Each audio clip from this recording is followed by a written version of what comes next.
Hello and welcome to this Halloween special of the Ghosts and Folklore podcast.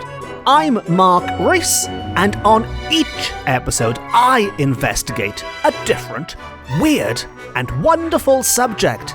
And on this episode we are going to explore the folklore surrounding Nos Calan Gaeaf, the Welsh Halloween. We are going to look at old beliefs and traditions surrounding the spookiest night of the year.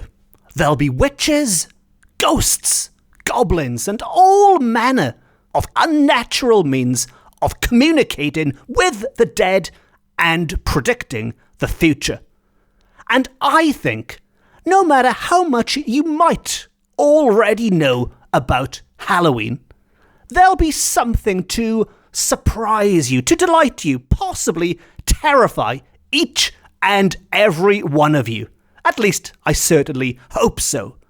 Now, to begin with, we are going to kick things off with one of my favourite folklorists, who published quite a definitive book in the early 1900s about Welsh folklore, and her name, or at least her published name, is Marie Trevelyan.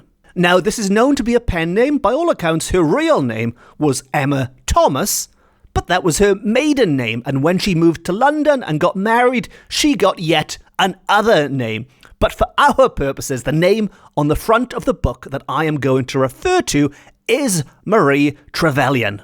Now, before we dive into this, just to bring everyone up to speed quickly, because as regular listeners will know, every episode in October has been dedicated to Halloween. This is the fourth of those 5, so if you do enjoy this, please go back at the end and listen to the last 3. But what we've established so far is that Halloween in Wales is known as Nos Calan Gaeaf. Now, Calan Gaeaf is the first day of winter, which falls on November the 1st. Nos means the night before. So Nos Calan Gaeaf, the night before the first day of winter, is Halloween as we now know it. And while it shares many similarities with the same holiday in other countries, one very unique part of the Welsh tradition is that Halloween is one of 3 Ysbryd Nos spirit nights. And of the 3, it is the most potent, the spookiest, if you want to use that word, night of the year. And with that in mind, we will now take a look at exactly what Marie was writing about in the early 1900s in her quite epic collection of folklore. It's not really essays, it's just snippet after snippet after snippet, and she recorded a lot of these from people, firsthand from people who in many cases experienced these things in living memory, so presumably at some point in the 1800s. But let's dive in. And she tells us that Nos Calan Gaeaf, as she refers to it, which again means the same thing, Nos Calan Gaeaf, All Hallows Eve, was a time of much festivity. In the days of old, it was attended by many superstitious rites and ceremonies. So it's already sounding like a good night out. It's a time of much festivity, superstitious rites, and ceremonies. Now, one of these traditions was getting a huge log and throwing it on the fire for the purposes of heat and light. As a rule, the only illumination of the great farmhouse kitchen was that of the ruddy fire glow. So as well as providing heat, that was your only illumination, and any spooky activities would be conducted to the crackling light of a huge log fire. All sorts of tricks were performed, and charms were tried. The younger folk amused themselves by catching apples with their teeth from a tub of water. This is a game I think we would be familiar with nowadays, bobbing for apples or ducking for apples, whatever you want to call it. Or they might be suspended from a cord tied to the rafters. This cord was strung with apples, so there are apples hanging from this cord, but it had a farthing dip at the end. And a farthing dip in this respect means a candle. So that was the dangerous part. There was a candle at the end of these apples. And Trevelyan tells us that the greatest fun arose when somebody missed the apple and took a bite of candle. Hilarious. And how times have changed. You would not get that past health and safety nowadays, even if it was hilarious watching somebody you know take a mouthful of candle. And there were other very similar hilarious games involving nuts and things which people had to bite and catch, and not bite and catch the wrong things. But for me, the best part seems to come right at the end of the night, because she says when the people were tired, they congregated around the old hearth. That hearth with the giant log on, slowly smouldering away. And they became attentive and sometimes scared listeners while the aged grandfather or grandmother related fairy tales and ghost stories in the fireglow. Meanwhile, in secret and silence, uncanny tricks were attempted. How good does that sound? Ghost stories and fairy tales around the fire while people play secret, uncanny tricks. Now, if that's not a night in, I don't know what is. And she does add, just to wrap that bit up, she does say that Halloween festivities are still kept up in Wales. So this was published in the early 1900s, and she isn't talking about millions of years ago. She's talking about contemporary times. To her, she's talking about recent times. But along with all the fun and games and eating and stories, there was a more serious side to things, a darker side to things. You could say it gets a little bit Gothic. When I tell you that, it was firmly believed in former times that on All Hallows Eve, the spirit of a departed person was to be seen at midnight on every crossroad and on every stile. If you were out walking abroad at midnight on October the 31st, you would see the dead waiting at the crossroads and on every stile for you. Now, as I mentioned at the start, Halloween is or was one of the three Ysbryd Spirit Nights, and I described it as the spookiest of the three, I think. Mary Trevelyan says that it was the weirdest of all the, what she refers to as the Tair Nos Ysbrydion. It means the same thing. That means the three Spirit Nights. And she starts by describing what I think is one of the creepiest bits of folklore, not just surrounding Halloween or Nos Calan Gaeaf, just one of the creepiest bits of Welsh folklore ever. And it goes like this. When the wind blowing over the feet of the corpses bore sighs to the houses of those who were to die during the ensuing year. So on Nos Calan Gaeaf, the weirdest of the Tair Nos Ysbrydion, the weirdest of the Spirit Nights, when the wind blowing over the feet of the corpses bore sighs to the houses of those who were to die during the ensuing year. Now, I did say it got a bit Gothic, and I don't think it gets much more Gothic than that in Welsh folklore. Just try and pull that apart and imagine the scene. There is a wind and it is blowing over the feet of the corpses lying still and motionless in the graveyards and the cemeteries.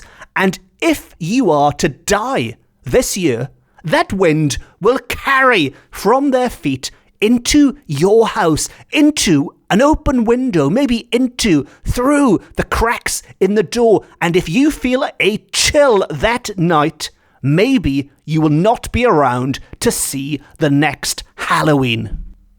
And on that cheerful note, you'll be glad to know that things are about to get even darker. No, it's not getting all nice and fluffy yet. It gets darker.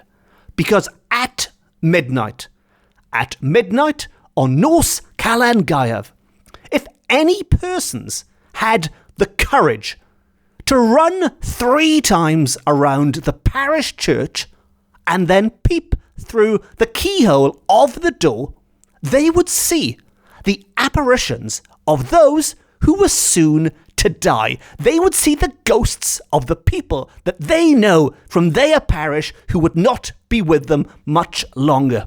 Now, I don't know if you can combine the two, maybe. Maybe if you feel that chill being blown from the feet of the corpses and you think, well, it could be me, could you then head to the church, run around it 3 times, and peek through the keyhole to see if you yourself are among those people due to shuffle off this mortal coil before the next Halloween comes around? I don't know is the honest answer. I guess we'll just have to try it out one day. If we ever feel that wind blowing on us on All Hallows Eve, that is the time to get to the parish church and do some late night jogging. But let's get back to this folklore, because we have not finished with this darkness yet. There is more to come. How about if crows caw round the house in the aftermath of Halloween, there will be a corpse of an inmate or the dead body of an animal belonging to the inhabitant soon. If you hear the crows making a noise just after Halloween, it's bad news for somebody or something living in that house. And after all of that, you'll be glad to know that things are going to get slightly lighter, even if it's only temporarily, for our next bit of folklore. And it is said that if people on this night, on Nos Calan Gaeaf, go to the crossroads and listen to what the wind has to say, they can thereby learn all the most important things that concern them during the next year. Now, I've barely, 5 minutes ago, warned you against going to the crossroads. If you go to the crossroads on All Hallows Eve, you will see, and I'll quote again, the spirit of a departed person around midnight. I guess if you really want to know what is coming up in the next year, if that, weigh it up, if that is more important to you than seeing the spirit of a departed person or whatever this ghostly thing is going to look like, then you can risk it. But I would highly recommend not being there at midnight. And if that wasn't enough ways to tell the future, enough bits of folklore to help you work out what was coming up in the next 12 months, we have yet another one. And this one involves going back to the church. So maybe you can do this after or before you've run around it 3 times. And it involves sitting in the church porch at midnight on Halloween. You will see a procession of all the people who are going to die in the parish during the year, and they will appear dressed in their best garments. So it's nice to know that even though these are omens of death, a dark glimpse into the future, at least they're putting a little bit of effort into their ghostly appearances. And that is not all. We've got another midnight tradition. In some parts of Wales, the girls used to go at midnight and strip. And strip the leaves from the branch of a sage bush. What a terrible place to pause for dramatic effect there. The girls would go and strip the leaves from a branch of the sage bush. The apparitions of their future husbands were supposed to pass at the same time. Now, this one, I guess, could be seen as either a dark bit of lore or a nice bit. I guess it depends who that apparition is. I mean, if it's someone you don't particularly get on with or fancy, it's bad news, isn't it? But there you go. That's how you get the apparition of your future husband to walk by. Now, another way girls can can look into the future, and this does seem to be stereotype, and I know I say girls, but in the old books of folklore, it was the girls, for whatever reason, who were trying to work out their future love lives or any other details of their future. And one way they could go about doing that was something called the yarn test. Yarn, Y-A-R-N, yarn. Two girls would agree to make a little ladder of yarn without breaking any portion from the ball. The ladder was then thrown down through the window. Then one of the girls would begin winding the yarn back, meanwhile repeating a rhyme in Welsh. Sadly, she doesn't record what the rhyme was, but while repeating this rhyme in Welsh, that ladder is brought back in. This was done 3 times, and during the process, the watcher would see the apparition of the future husband ascending the yarn ladder, which to me sounds like you could end up with quite a small husband, if it is to scale. Probably not, I don't know. But that's yet another way girls could find out their future husbands. And there's more, just in case all those other tests didn't work, just in case the yarn test left you in doubt. Maybe you thought, is my husband really going to be that small? Well, divination, with reference to matrimony, was carried out by means of bowls and basins. So you could also use a little bowl and basin divination. 3 bowls were placed on a table, 1 containing clean water, 1 dirty water, and 1 was empty. How you make it dirty, I don't know. Chuck a load of dirt in or something. Maybe it's washing up water. Anyway, 3 bowls, and the girls of the household. And listen carefully to these next few words. This does not crop up very often. Sometimes the boys too. This is one of the few bits of divination to do with future husbands and wives that the men, or the boys, can also join in with. And they entered into this with much spirit, we are told. They were blindfolded and led to the table, then asked to dip their hands in a bowl. If they chanced to dip into the dirty water, they would be widows or widowers. If into the clean water, they would marry spinsters or bachelors. If into the empty bowl, they would live unmarried. Now, I don't really know which is considered to be the best there. I mean, I guess the clean bowl is the one people were going for, and then you can marry a spinster or a bachelor, but presumably everyone is going to be a widow or a widower at some point, or everyone who is married, and by being a widow or widower, that would suggest you live longer than your partner. Is that something you would like or something you wouldn't like? And maybe some people just don't want to get married, in which case I'll have the empty bowl. Thank you very much. But there you go. That's another way of working out your future or lack of future love life. Now, if we turn our attention back to the fire, that huge burning log we started these accounts with, and it was said that on this night, people would cast stones or pebbles into the fire. Sometimes walnuts, sometimes hazelnuts. And when these were shot out by the heat, or if the nut burst, the younger folk ran aside, fearing the goblin black-tailed sow would come and drive them into the fire. Now, the black-tailed sow, as in a pig, a female pig with a black tail, is better known as the Hwch Ddu Gwta. Now, I refer to the Hwch Ddu Gwta a lot on these Halloween episodes because it probably is the number 1 supernatural creature that is abroad on October the 31st in Wales. And as the name suggests, it really is a supernatural pig. But you do not want to mess with this pig, trust me, and you do not want this pig pushing you in the fire as it would do in this particular case.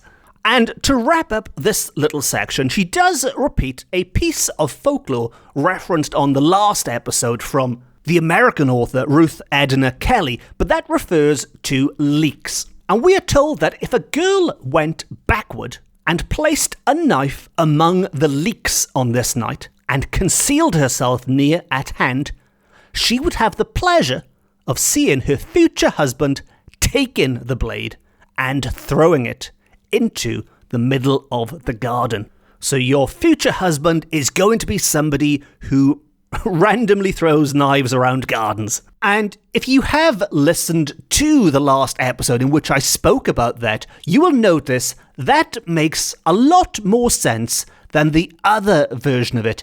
If you haven't listened to the last episode, well, you're just going to go and have to go back and listen to it, I guess, to save me repeating myself. But I promise you, it is worth going back and listening to. Now, there's also a little bit of witch folklore connected with Nos Calan Gaeaf, which is recorded in this book, and we are told that on Nos Calan Gaeaf, as she refers to it, while consecrated bells are ringing, witches are hindered from hurting anybody. So bells ringing on Halloween will keep you safe from the witches. And people also used to say, if you put a few leaves of ground ivy in your hat or coat and go to church, you will soon see who are witches and wizards in the congregation. So if anyone is up to any magical no good, well, I say no good, I'm assuming back then it was considered to be no good, you could spot them simply by having a few leaves of ground ivy in your hat or in your coat. So that is the night itself. What happens right afterwards? Well, we are told that until the first half of the 19th century, the poor peasantry of many parts of Wales went about begging bread on All Souls Day, November the 2nd. So we have All Hallows Eve, then we have All Saints Day, and the day after that again, All Souls Day, is when they go out begging, and the bread bestowed upon them was called bara ran, or dole bread, and this custom was a survival of the Middle Ages, when the poor begged bread for the souls of their departed relatives and friends. And this, while it isn't described as this, does hark back to the idea of soul cakes, as talked about on a previous Halloween episode. And that wasn't all you could do on All Souls Day. It was said that in almost every parish there was a holy well, and on All Souls Day, old women generally washed their eyes in the waters of this well so that their eyesight might retain its strength. And I think those two little bits are quite fascinating, really, because a lot of books, a lot of cultures focus on October the 31st and the day after All Saints Day. Rarely do we get any extras again from 2 days after Halloween, or rarely in Welsh folklore, I should specify. Now, another Welsh folklorist who recorded some of the traditions of this night was W. Howells, and he was writing almost a century before Trevelyan. But what I find very interesting is that his attitude towards it is much more skeptical, shall we say. Well, skeptical is being kind, being very kind, actually. His exact words, and I'll just read one of the opening lines to you of what he wrote about All Hallows Eve, and he said that it was the credulous who go to hear and see goblins, and those who were not so fond of those unearthly beings remain at home, but not at home doing nothing. They can remain at home to enjoy what he calls the flowing bowl, and to burn nuts to ascertain who shall die.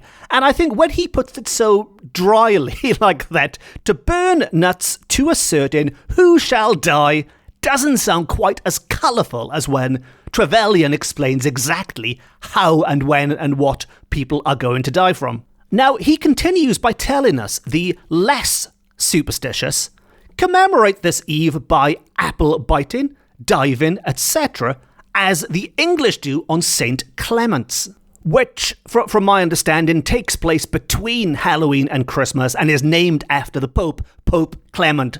But that really is something for another day. And also, during this merry months, and we have spoken of the puzzling jug on the last episode, he also refers to a vessel styled the puzzling jug to increase the hilarity, out of which each person is compelled to drink. Now, I won't repeat the description because he pretty much says exactly what I described on the last episode, and again, if you would like to go and check that out after this one, please do. But very quickly, he does tell us that the holes in this jug are fantastically arranged so as to appear like ornamental work. And then he gets very technical, talking about how, the jug through the handle, which is hollow and has a small hole at the top, with which two of the holes being blah, blah, blah, blah, blah. And to cut a long story short, or a long description short, this thing is designed in such a way to trick people in order for the drink to tip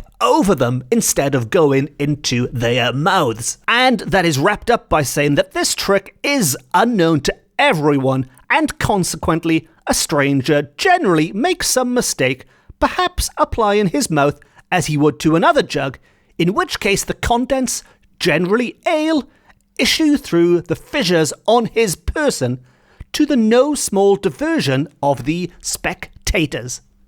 Or, as we would say nowadays, people laugh at them when they tip drink all over themselves. And I hope when you combine the information from those two Welsh folklorists, you now have everything you might need to host a traditional Halloween party, or Nos Calan Gaeaf party, as they would have in Wales many years ago. All you really need is a big log to burn, some nuts and things to throw onto that fire, maybe a knife so you can throw it at some leeks, and ideally a puzzling jug, which sounds quite complicated to make, so I would probably pop onto one of those auction sites and see if somebody can knock one together for you. And that brings me to the point in this episode where, as with every episode, I like to ask what you think about all of that, and if you have any personal experiences, be they in Wales or anywhere in the world, that are similar. Have you thrown nuts and things onto the fire at Halloween, and what was the result? Did you discover your husband, or were you destined to be unmarried your entire life? You can track me down online. It's quite easy to do. Just do a search for Mark Rees, put the word ghosts or folklore or Wales in, and I will pop up on top. And you can have a chat via social media. I'm on all of the main sites, on Twitter, Instagram, Facebook, or via my website, and you can just send me an email from there.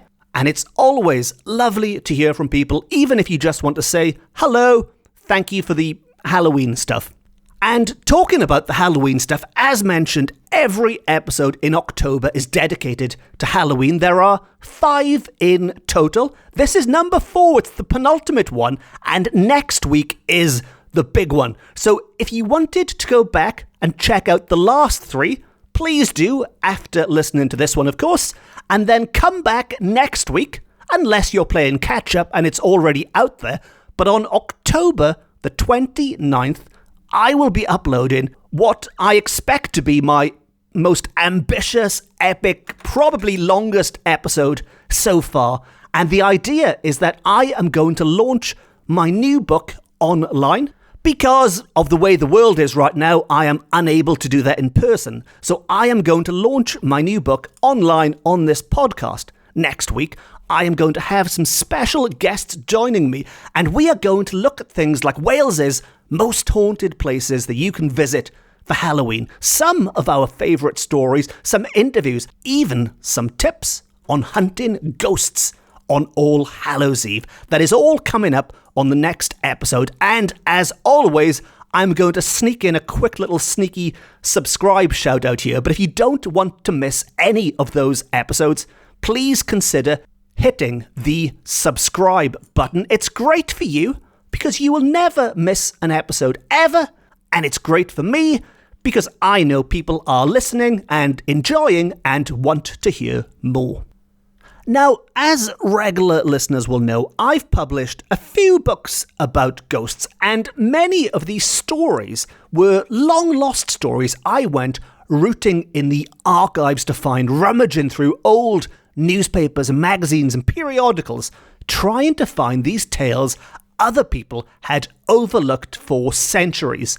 Now, one of the annoying things, but also quite pleasant things about going through these old archives is that many of the references to ghosts and goblins and All Hallows Eve and Halloween and Nos Calan Gaeaf often come in the form of poetry. Now, these poems can be annoying in the sense that they are not much use to my books. They're not much use when it comes to writing real-life stories about apparent ghostly activity, but they are wonderful when it comes to wrapping up a podcast like this. Because what I'd like to do now is to read to you a poem which was published in a Welsh newspaper back in 1906. So around the time Trevelyan was writing and compiling that wonderful book of Welsh folklore I began this episode with, this poem by an R. Ellis Roberts was published. Now, to the best of my knowledge, R. Ellis Roberts is Richard Ellis Roberts, a journalist, a novelist, and somebody who had a taste for writing ghost and horror stories. As far as I know, they have no connection with Wales, other than the fact that this poem was published in a Welsh newspaper, but either way, it's a nice way, I think, to wrap up this Halloween episode. And before I read this poem entitled All Hallows, it just leaves me to say thank you very much for listening. Diolch yn fawr iawn am gwrando.